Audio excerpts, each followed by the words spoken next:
ya ule utambulisho ambao uko ndani ya jina lake. Jina lake linamfanya ashindwe kutulia mpaka ameipata amani.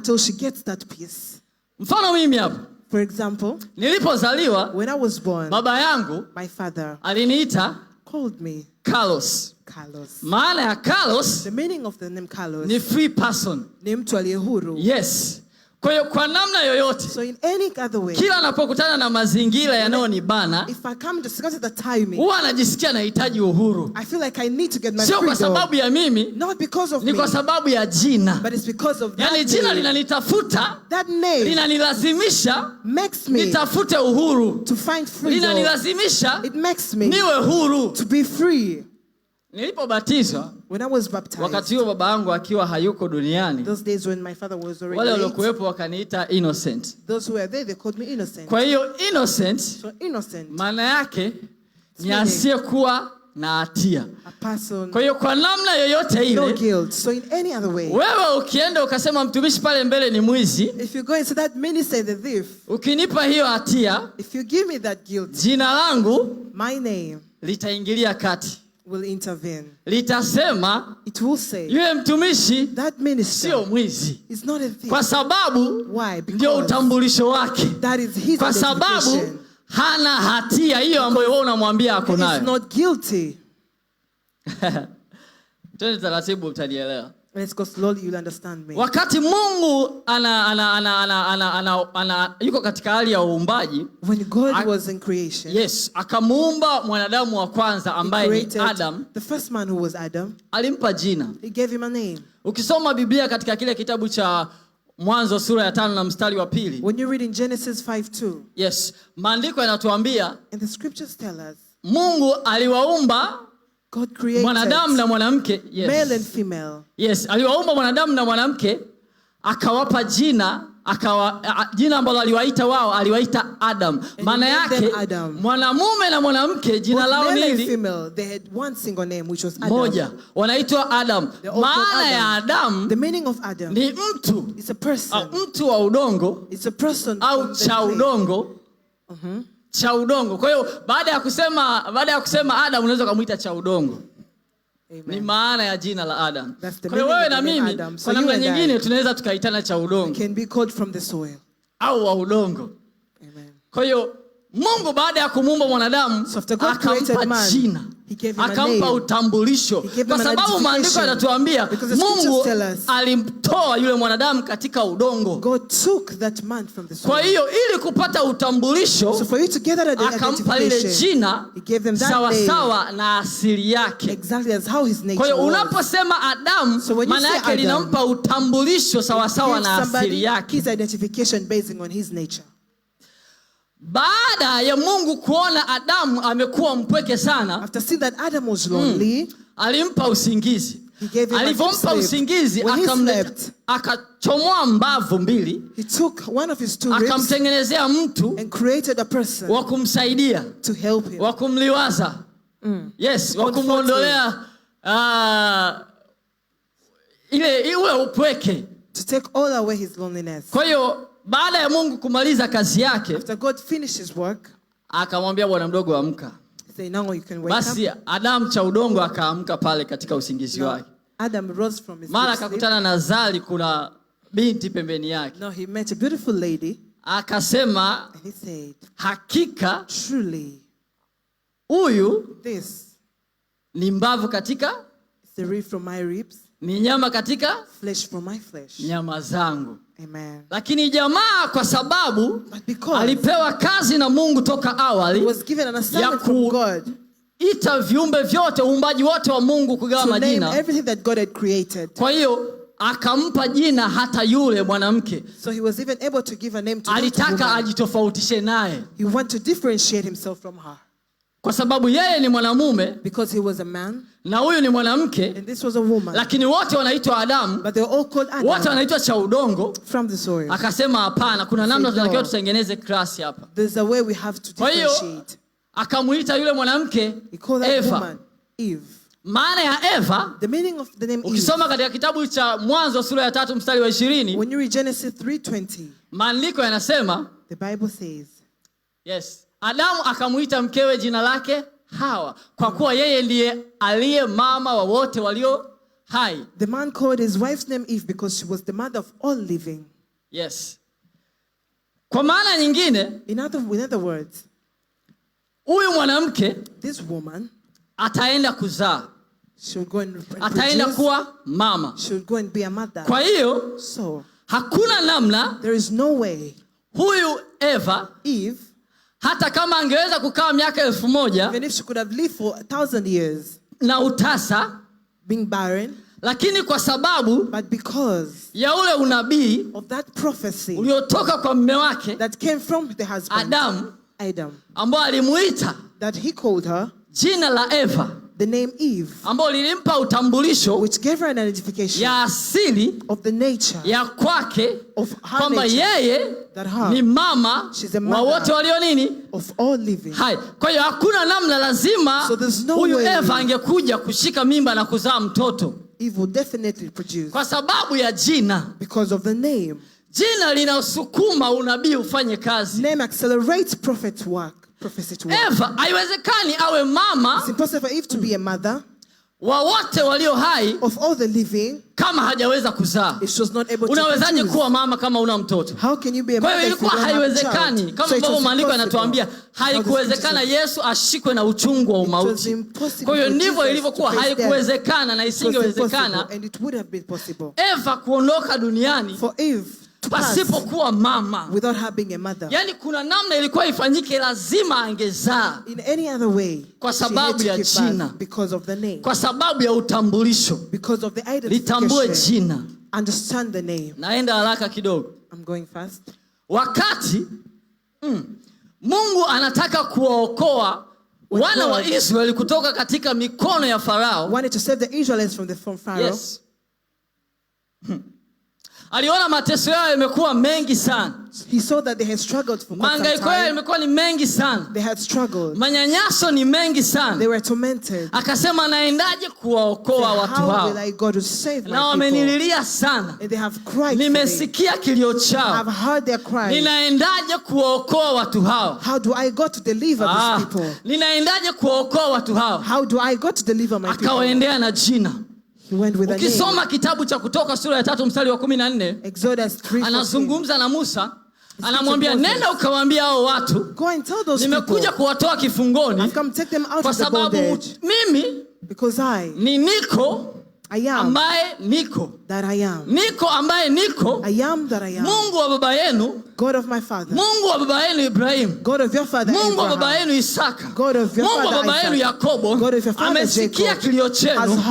Anawaijia kwa jina by the name niko ambaye niko. Of who I am that I am. Mungu aliyekuwa nyakati za Ibrahim. God that was in the times of Abraham. Za Yakobo. That he was the one during the times of Jacob. nyakati za Isaka. The one that was the times of Isaac. Mungu yule ambaye sasa anashuka. It's the same God that is coming katika nyakati zenu. On this season. Kuja kuwaokoa. Coming to deliver you. Kutoka utumwani. From captivity and slavery. Anakuja kuwafungua. It's coming to kutoka free you. Utumwani.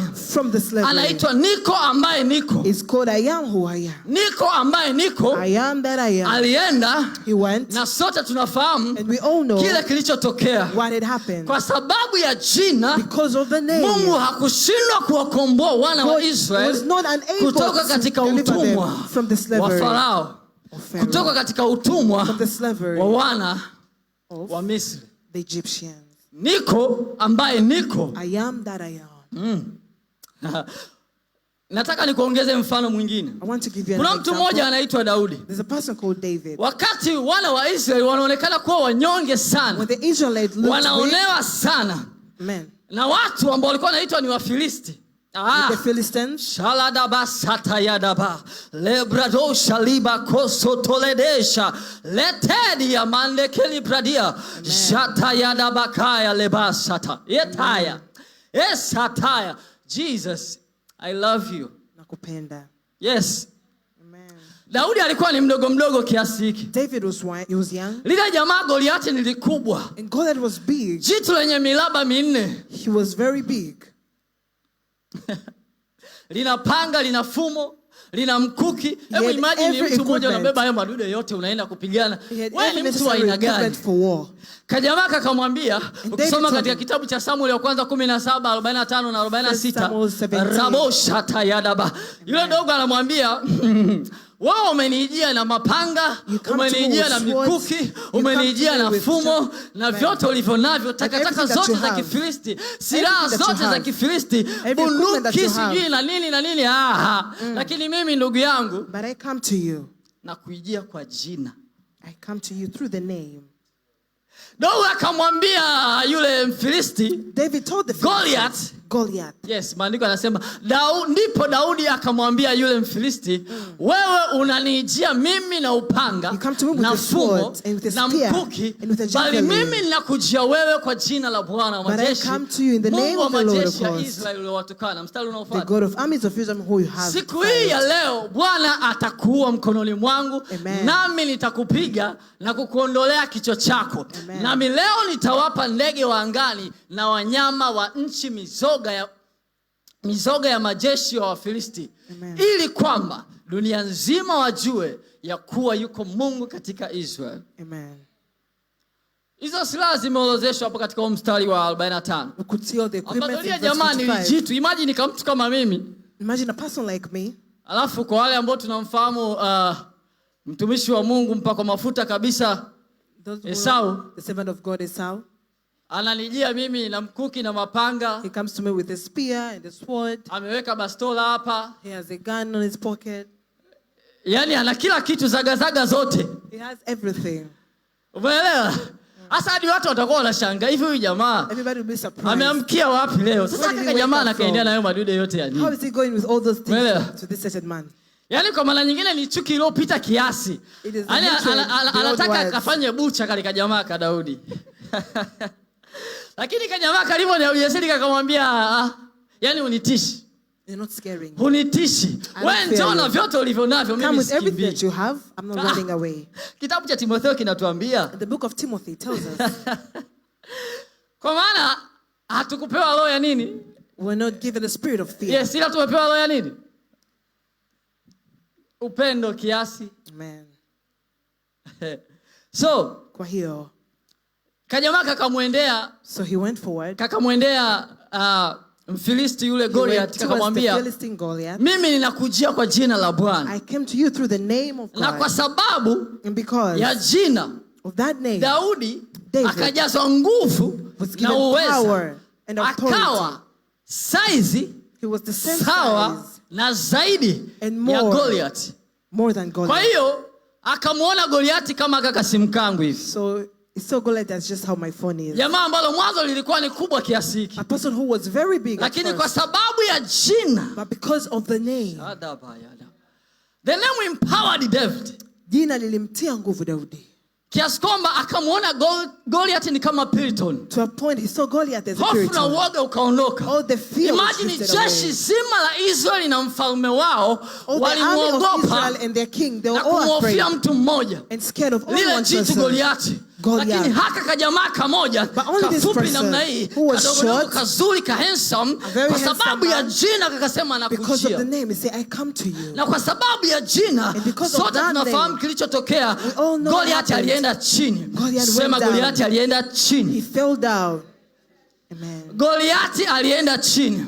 Nataka nikwambie kwa sababu ya jina, hata wewe na mimi jioni ya leo, kwa maana jina limebeba utambulisho, kwa sababu jina limebeba identity.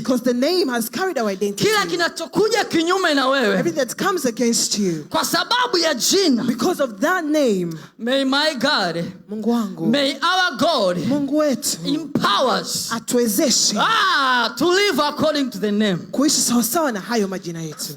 Kwa maana neno linasema we are more than conquerors. Sisi ni zaidi ya washindi. It is because of the name. Ni kwa ajili ya hilo jina. Ni kwa sababu ya jina. It's because of the name. Kwa sababu ya jina la Bwana wa majeshi, Daudi akamwangusha Goliath.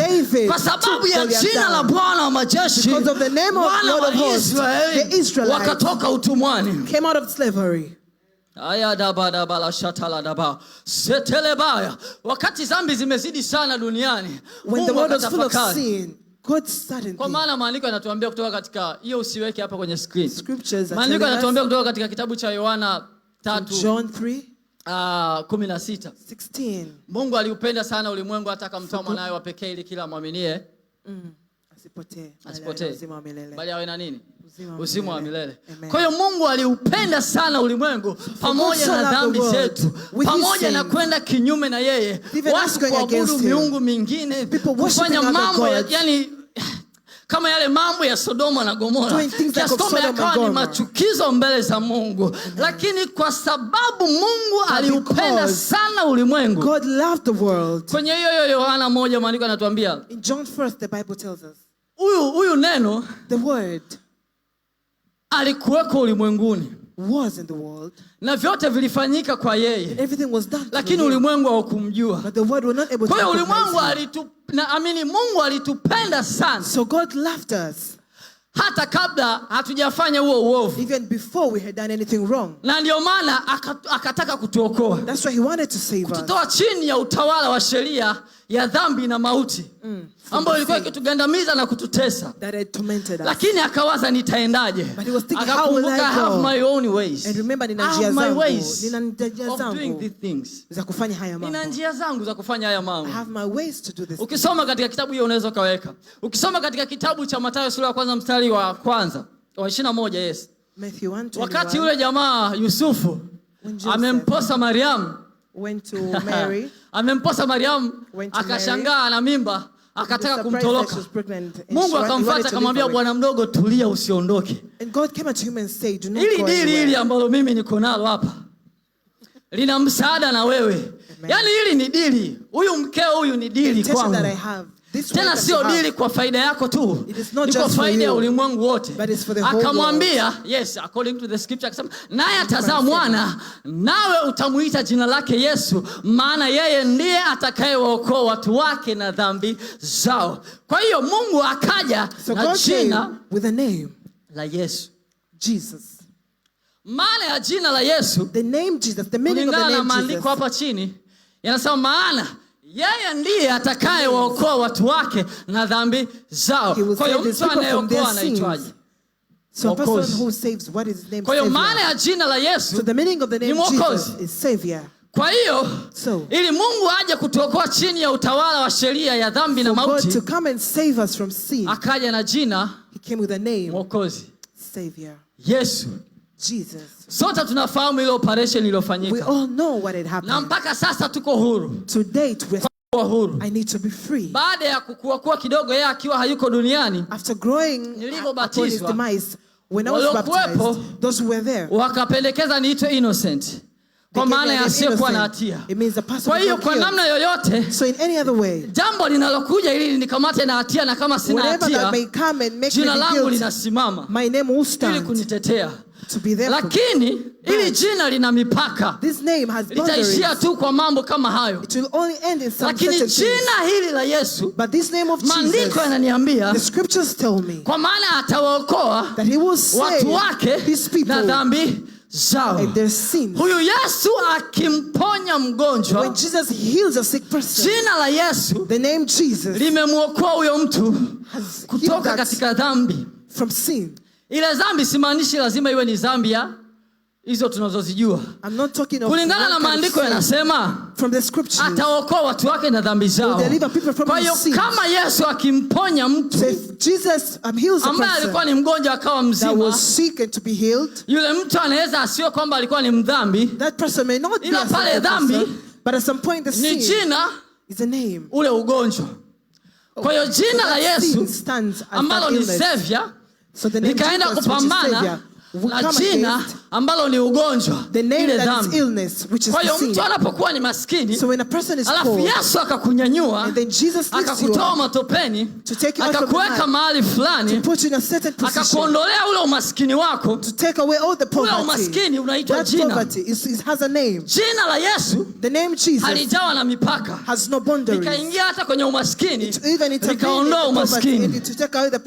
Ili jina la Yesu linapoingia kwenye biashara iliyolala, that is stuck, kwa sababu halina mipaka, because it has no boundaries, linaweka msawazo linaondoa chuma ulete, linaondoa kila aina ya nguvu ambazo zinapambana na biashara yako, linaondoa kudumaa kwa biashara yako, linainua biashara yako. Jina la Yesu linapoingia kwenye ndoa ambayo imekosa amani, ndoa ambayo haina watoto, jina la Yesu sababu halina mipaka, jina la Yesu linaleta mtoto, jina la Yesu linaleta amani kwenye ndoa, jina la Yesu linaleta uhuru, jina la Yesu linaleta upendo, jina la Yesu linatengeneza vilivyoharibika, jina la Yesu ni finyanzi, jina la Yesu abasataya na maya.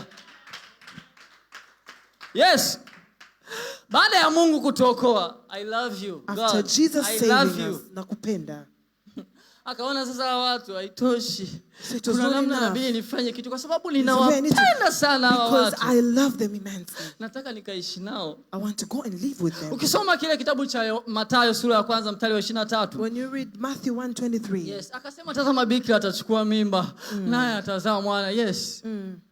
Mathayo 1:23. Thank you Matthew 1:23. Atazaa mwana.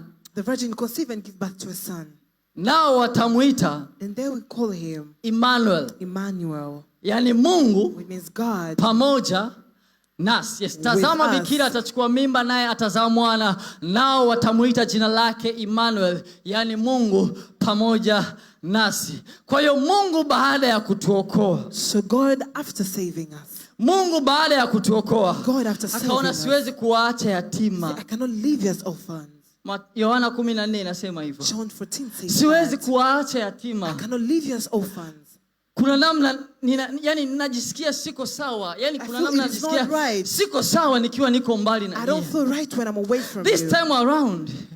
Kwa sababu ya upendo nilionao kwenu. Because of this love that I nataka have niumimine zaidi. I want to pour it baada ya kuokoa. After saving you, nataka nikae na ninyi. I want to be with you. Lakini siwezi kuja hivi hivi. I cannot come like kuna vitu vitakuwa vinanizuia. There are things that will be hindering me.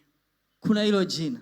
There is that name, Emmanuel. Emmanuel. Mungu pamoja nasi. God with us. Akaja kwa hilo jina. He came through that Mungu name. Akaja kwa hilo jina. God came through that even name. now, Emmanuel is here. Emmanuel yuko hapa. Even now, hata sasa. Emmanuel is inside you. Emmanuel yuko ndani yako. Even now, hata sasa. Emmanuel is inside you. Yuko ndani yako. Mungu yuko ndani yako. God is in you. Mungu anaishi na wewe. God is living unaweza with you. usielewe, lakini najua unaelewa. Ila niko hapa kukukumbusha. Kwa namna gani Mungu anaishi na wewe? Kwa namna gani Mungu anaishi ndani yako? Tunaye huyu Roho. Ukisoma katika kitabu cha 2 Corinthians sura ya 4 mstari wa 7, maandiko yanasema usilete hiyo. But we have this treasure in earthen vessels, that the excellence of power may be of God and not of us. Yani ile hazina, ile treasure Mungu aliachilia ndani yetu, ambayo ndio kwa hiyo anaishi pamoja nasi, yani Roho wake. That his spirit. Kupitia Roho wa Mungu ndipo unaweza ukatambua Emmanuel, yani Mungu yuko pamoja na mimi. Hata katika bonde hili la uvuli wa mauti, Emmanuel. Emmanuel. Hata katika ugonjwa huu, even in this sickness, Emmanuel. Hata katika kudharauliwa huku, even in this despair, Emmanuel. Hajaniacha. Hajanisahau. Yuko pamoja na mimi. Hata katika ugumba huu, even in this barrenness, Emmanuel. Hata katika usingo huu, even in my singleness, Emmanuel. Mungu yuko pamoja na God mimi. is with me. Majira na nyakati yanakuja kwa sababu ya jina, because of the name, ambalo halina mipaka. that has no boundaries. Anaenda kufanya. He's going to do it. Anaenda kutenda. He is going to do it. Anaenda kufanya. He is going to do it. Anaenda kutenda. He is going to do it. Anaenda kutenda. He is going to do it. Nataka nimalizie kwa kusema, I want to conclude by saying, riba sata yadeba le kratusha liba sata mandele bosha. Yes sata yada leba sata riba sekete yedebosha. Yes Lord, thank you. Jalabaya. Kuna yule jamaa ambaye alikabidhiwa kijiti na Musa, anaitwa Yoshua. Yule jamaa kuna namna Mungu aliwavusha wao wakati wanatoka baada ya kuwaokoa kutoka utumwani. There's a way God made them cross Misri. From slavery at Egypt. Baada ya yeye kuwa amekabidhiwa kijiti na safari ikawa bado haijatimia kufika katika nchi ya ahadi. After he succeeded Moses and they yet to reach the promised land. Wakafika mbele. When they arrived at a certain point, wakakutana na kizingiti. They made a hindrance. Walipokutana na kizingiti, Bwana huyu Joshua akajiuliza tunavukaje hapa? Asked himself, how are we going kwenda to cross? Nchi ya Kanaani, nchi ya ahadi. To go to the promised land, Canaan. Tunavukaje hapa? How are we going to cross? Hapa kuna mto. Mto Jordan. Maandiko yanasema ule mto Bwana unavuja maji bila katika namna isiyo ya kawaida. Tunavukaje kwenda katika So how will we cross? Nchi ambayo Mungu ametuahidia. To go to a place that tunaendaje katika ule unabii ambao Mungu ametupa? Tunaufikia vipi ule unabii ambao Mungu ametupa? How are we reaching that prophecy that God has given us? Mungu akazungumza na Yoshua. God spoke to Joshua. Wale watoto wa Lawi, makuhani, akawaambia walibebe sanduku la agano. To carry the covenant of God, the ark of God. Walivyolibeba lile sanduku la agano, when they carried the covenant of God, wakatembea kusogea, they walked towards ule mto, the sea, Jordan. Wakati watu wote wa Israel, when all the Israelites wako nyuma wanafuata, were behind them, wakijiuliza tunavukaje mahali hapa? Questioning how are we going to cross the sea? Wale makuhani walipoufikia zile kingo za mto Jordan, when the priests came closer to the Jordan Sea, when they stepped on the waters, walipoyakanyaga yale maji, when they stepped on the waters, walipoyakanyaga yale maji, when they stepped on the waters, ambayo yalionekana kama wakiingia yatawafurika, yatawasomba, yataondoka nao, the moment they stepped on na hawataweza kufikia hatima ya unabii wao. They wouldn't be able to reach their destination. Maandiko yananiambia, the scriptures tell me, ukisoma kwenye kitabu cha Zaburi, when you read in Psalms 114:3, 114:3, hiyo unaweza ukaiweka hapa. You can put it there. Maandiko yananiambia mto Jordan ulianza kurudi. Ulianza kurudi. Yaani wale makuhani waliobeba sanduku la agano wanasogea kuingia kwenye maji ya mto Jordan. Towards the Jordan. Maji ya mto Jordan yanarudi. The sea would go back. Yanakimbia. Yaani kwa sababu ya jina. Because of the name. Kwa sababu ya jina. Because of that name. Maji. The waters. Ambayo yalionekana kuwagarikisha. That was presumed to be a lot. It ran away from them. Yakawakimbia.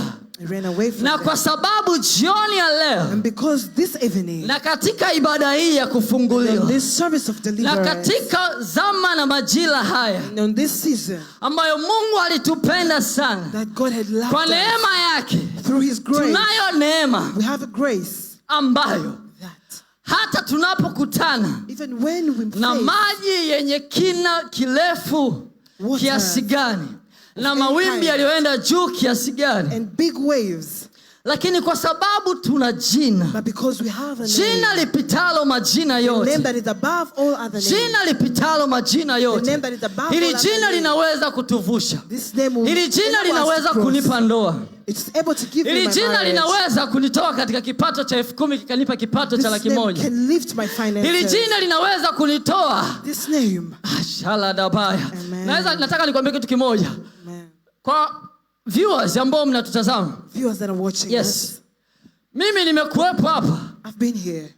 Yani nimesubiri I've waited kwa miaka 7 for 7 years mpaka kuona leo nasimama hapa to be able to stand kuitwa mtumishi, to be called a minister. Lakini kwa sababu ya jina, but because of a name, kukawa na unabii uliotangulia mbele yangu. There was a prophet that was ahead. Jina likaingia, the name intervened, likasema my son, it said, kijana wangu, be still, tulia.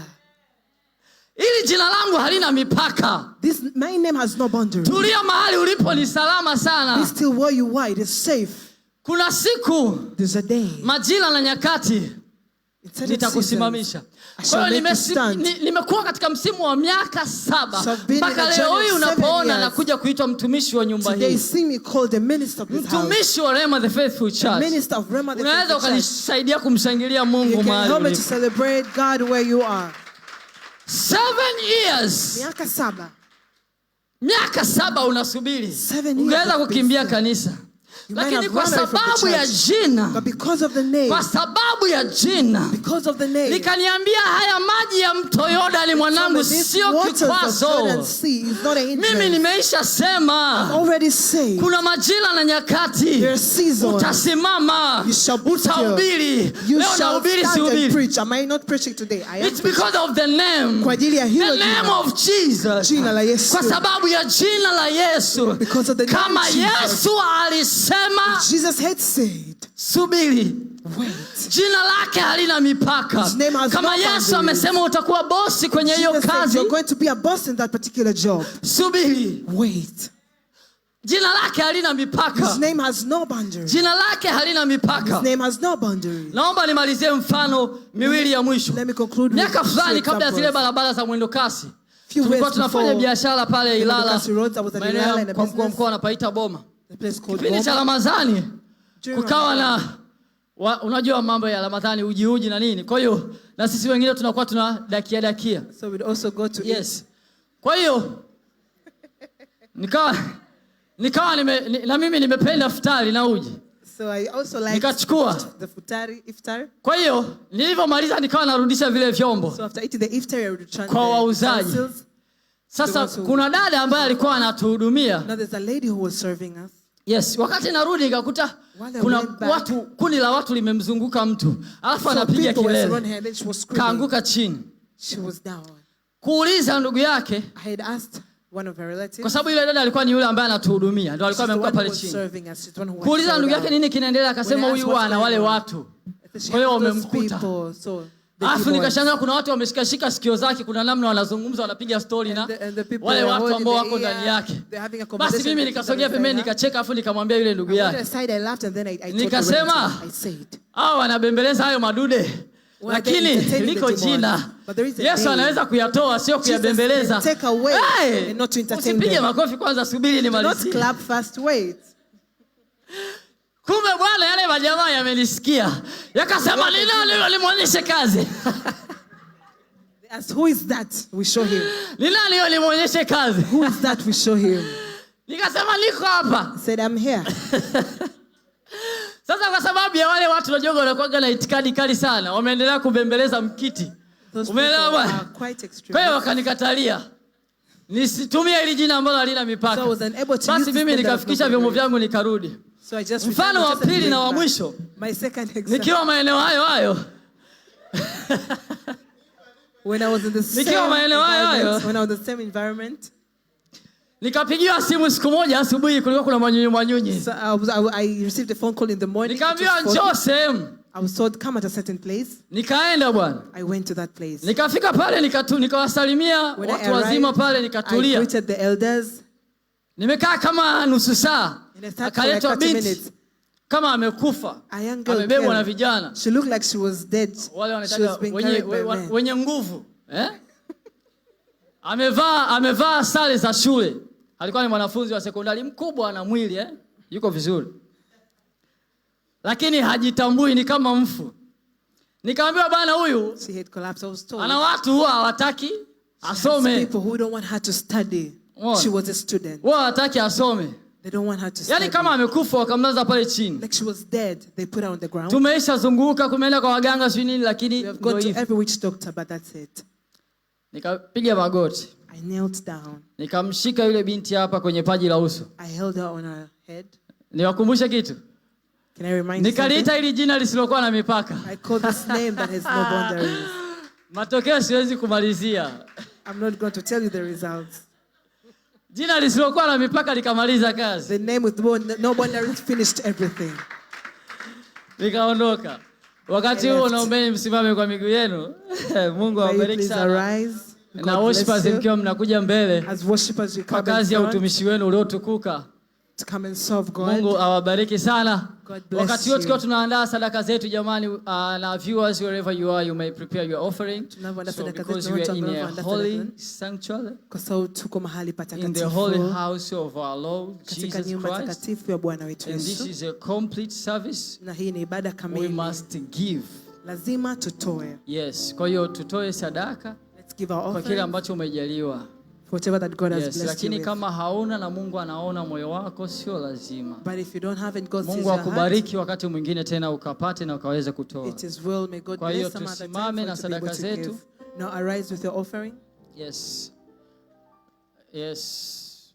Kwa wale ambao mna fedha kwenye simu, those who have kuna namba inapita hapo, tunaweza tukatumia namba hiyo kutoa. There is a number on the screen. Yes, naomba tuinue sadaka zetu juu namna hii. Let us lift our offering. Yes. Tukamshukuru Mungu. And we thank God. Baba yetu na Mungu wetu, katika jina la Yesu Kristo, ninakushukuru kwa ajili ya wakati huu Mfalme. Asante kwa neema na kibali tulichokipata kuwepo nyumbani mwako jioni ya leo. Wewe unayeshikilia pumzi ya uhai wetu, lakini hatuilipii, tazama umetupatia bure. Baba, tunakushukuru. Asante kwa ajili ya ibada hii ya jioni ya leo ambayo Mungu imekupendeza tukutolee vidogo katika sehemu ya vile ulivyotujalia. Baba, tunaomba ukavitakase kwa damu ya Yesu Kristo. Ukavipokee Mungu. Bwana, hata wale ambao hawana jioni ya leo, Baba, ukawakumbuke wakati mwingine ili wakaweze kukutolea Mfalme wa wafalme, na ukazipokee, ukazikubali sadaka zao, na hata hizi za kwetu Bwana siku ya leo ukazikubali. Katika jina la Yesu Kristo tunaomba na kushukuru. Amen. Kwa wale wenye fungu la 10 mtaleta upande huu hapa, na kwa wale ambao mna mbegu na sadaka zingine mtaweka upande huu. Karibuni worshipers. Yu mwema, yu mwema,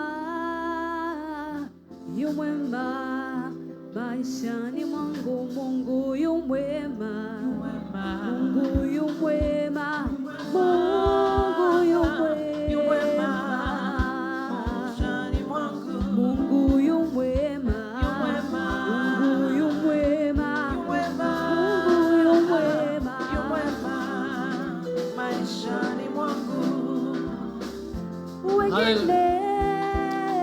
Hallelujah. Hallelujah. Hallelujah. Yes. Mungu awabariki sana worshipers. Barikiwe sana. Madam Salama, sauti yako inaweza kufanya utukufu wa Mungu ukashuka ukawahudumia watu mahali hapa. Hiyo sauti sio ya kumtoa nyoka pangoni. Hiyo ni sauti ya kumhudumia Jehova. Hiyo ni sauti ya kumhudumia huyo Yesu ninayemhubiri mahali hapa.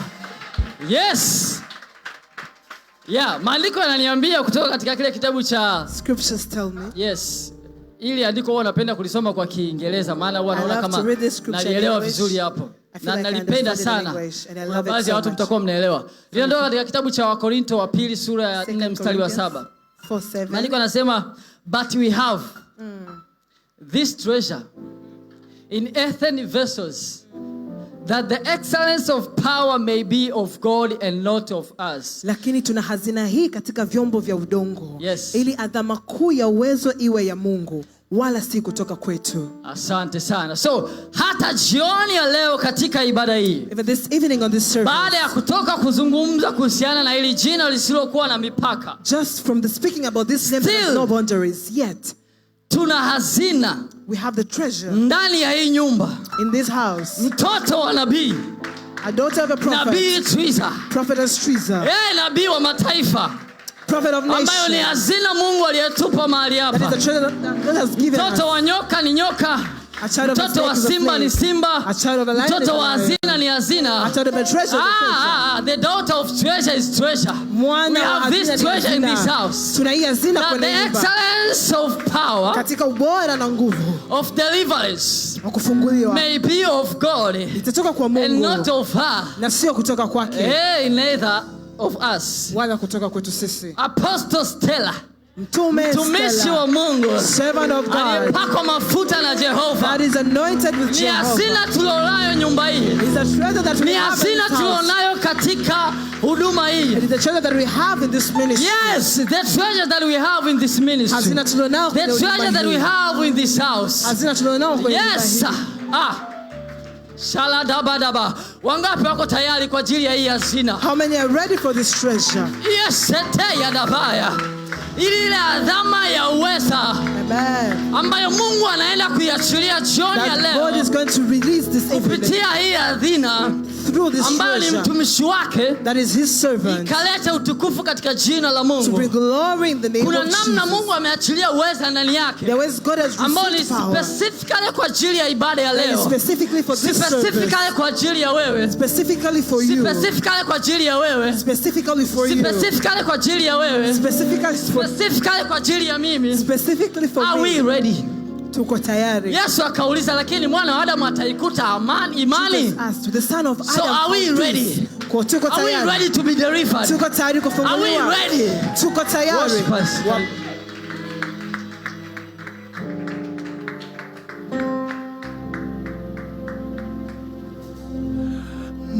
Neema yako yanitosha, neema yako yanitosha, neema yako yanitosha, neema yako yanitosha. Nijalie unyenyekevu, e Bwana wangu, niondole kiburi, e Bwana wangu, nipe moyo wa saburi, e Bwana wangu, nikutumikie siku zote, nipe moyo wa saburi, e Bwana wangu, niondole mashindano, e Bwana wangu, nipe moyo wa saburi, e Bwana wangu, nikutumikie siku zote. Neema yako yanitosha, neema yako yanitosha, neema yako yanitosha, neema yako yanitosha, nipe moyo wa saburi, e Bwana wangu, niondole mashindano, e Bwana wangu, Yesu ni